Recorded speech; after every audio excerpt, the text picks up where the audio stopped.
Yo, what is good, yo? It's your boy Ty back here with another video. And in this video today, we are going to be talking about the new triple threat boards in NBA 2K21 MyTEAM.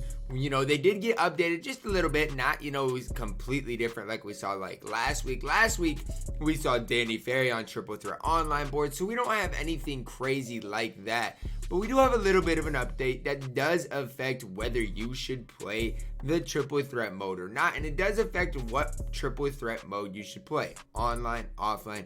It affects each of those. So before we dive into it, if you are new to my channel and have not yet, please consider smashing that subscribe button as we are on the road to 70,000 subscribers. Now, I about said 60 because I'm just used to it, but now we are on the road to 70,000 subscribers. Truly cannot thank each and every one of you guys enough. So first things first, we are going to be looking at the triple threat offline boards. And the only thing that happened to the triple threat offline boards is Jerry Sloan replaced the Diamond Consumables pack. Now, I'm not going to sit here and say that Jerry Sloan is bad.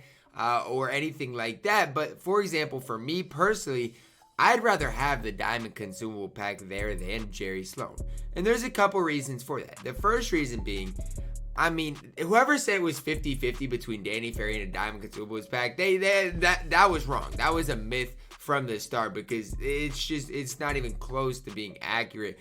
Danny Ferry is basically a fake card in the game. I've not seen him after, I don't even know, 317 games and a couple on my other accounts, probably 320 games, and I haven't seen Danny Ferry. And the thing about Jerry Sloan is he's not that he's bad, but if you're on current gen, he's not very good. Next gen, he's okay. But my thing is this.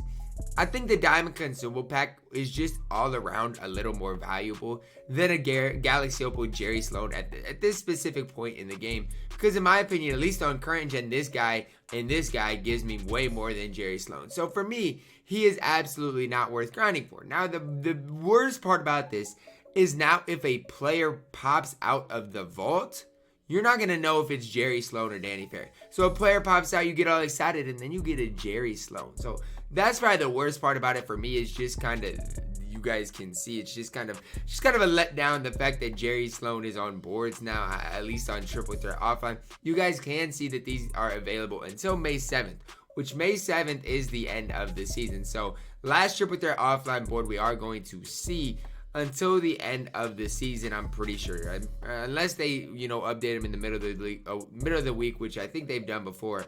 This should be the last triple threat offline kind of update we see. And for me, who doesn't even want Jerry Sloan, it's not worth it. Now, if you're a big Jerry Sloan fan, if you really need him for your squad, then again, triple threat offline is a great mode for you. Or if you're just starting the game, have like 5,000 total MT, again, triple threat offline is a fine mode for you. Then let's hop into triple threat online. Now, here's where things get a little interesting, at least for my sake, right? Because I do think it is going to be a lot easier to get Julius Randle now than it was before. Not to say Julius Randle was like super Danny Ferry type hard to get before, but now you can see he's only the second highest at that top tier. Now again, there's more prizes at that top tier, so it's not like every time you get a board, Julius Randle is going to be on there. But I do think he's going to be decently common. And then you also got the Diamond Consumables pack, which I think is at least decently valuable. 10 tokens, 5 tokens, and the 10,000 MT. So you got at least a few things in there that hold some sort of value, which is a big time W. Obviously, at the lower two tiers, it's exactly the same. The boards didn't get updated at all. So really the biggest thing for me as far as triple threat online is concerned is if you don't have Ron Harper or Julius Randle, it's still a very, very solid mode to grind because I'm still running Ron Harper in my squad. I think he's better than cards like Tyrese Halliburton, who goes for 10,000 MT. And so Ron Harper holds some sort of value. Obviously, if I got Julius Randle, would he play for me?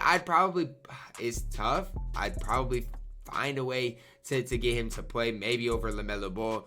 I don't know. It's just tough. But, he is still very, very valuable as well. So if you're just a guy starting off the game, those two guys can help you out greatly. But on the flip side of that, what is the alternative side of that? In triple threat online, you have to be very, very solid at the game to get to that top tier. And you guys can see at the bottom two tiers, there's not much there to play for. There's really not. At that bottom tier contract pack, I guess, that's about it at that middle tier. Yes, you can get the flashback, tokens, MT, but there's really not much to play for all the way around until you get to that top tier. Now, at that top tier, there is quite a bit to play for. I'll be the first to say that there is quite a bit to play for at that top tier. But until you get to that top tier, it's just really, truly not worth it if you aren't going to win the majority of your games. So in Triple Threat Online, let's say you don't have Ron Harper or Julius Randle. When is it worth it? I think if you can win 80% of your Triple Threat Online games, then I would say it's worth it. But it's not realistic for everybody watching this video to win that many games. So, I mean, honestly, guys, I still think the move for the majority of the community is to grind for Danny Ferry. If you're on next gen, Danny Ferry is so elite. Current gen, he's still a great card. Like, current gen, if I added him to my squad, he would probably be my second best player, I want to say, outside of Bobo. Now, you can make an argument he's better than Bobo, and I'm fine with that argument if you want to make that.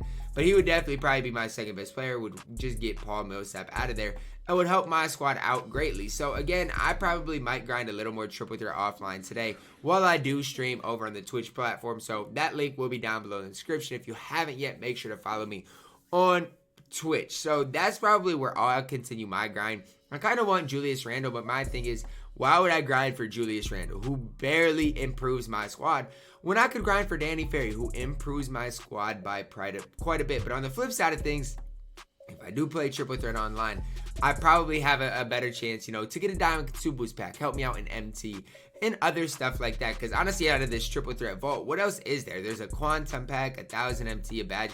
Like, there's really, truly not much else here. So that's the only thing for me. When looking at boards right now, it's Danny Ferry or bust, to be honest with you. There's no more Diamond Consumables pack. Jerry Sloan wouldn't play for me. So that's really what it is. Danny Ferry or bust at this point in NBA 2K21. If you're on next gen, guys, I think it's way more worth it for you to grind Triple Threat Offline, because people still make the argument that Danny Ferry is the best card on next gen in general, and obviously Jerry Sloan on next gen is a lot better than Jerry Sloan on current gen. So if you're on next gen, I think Triple Threat Offline is a lot better. Now, current gen wise, that's where Triple Threat Online gets a lot better, because Ron Harper's a lot better on current gen, as Julius Randle is as well. So overall, how does this affect the auction house? Well, I mean, if people continue to grind Triple Threat Offline, we could see the average price of the diamond shoe go a little bit down, because obviously you a lot of times pull bad diamond shoes out of the Triple Threat Offline Diamond Consumables pack. We could see that kind of effect, but I don't think Diamond Consumables were pulled enough out of Triple Threat Offline to really make that much of a difference anyways. But that's just kind of the updates in Triple Threat that we did get to NBA 2K21 MyTEAM as a whole today. I wish we would have got more, guys. Honestly, I wish, they juiced the bottom two Triple Threat Online prizes, as well as just add maybe more prizes to Triple Threat Offline. Like the 1 token, 1,000 MT badge pack. Those prizes aren't doing it for me. Like, they're not doing it for me, especially when the vault only opens about 50% of the time. I hope eventually we do see better vault prizes, because give us something as a community to grind for at the end of the day. But that is going to wrap it up for my video on the new Triple Threat boards, guys. Comment down below. Are you guys excited that Jerry Sloan is back on boards? What about Julius Randle? Because I know there obviously is some people in the community that didn't get Randle that is going to want him. Because if you're just starting out the game, that is going to be a card that definitely can help you out. So thank you guys all for the crazy recent support. It's absolutely just, I'm still stunned the fact that we have hit 60,000 subscribers. So drop a like on the video, subscribe if you are new, and as always, man, I love you guys, and have a blessed day.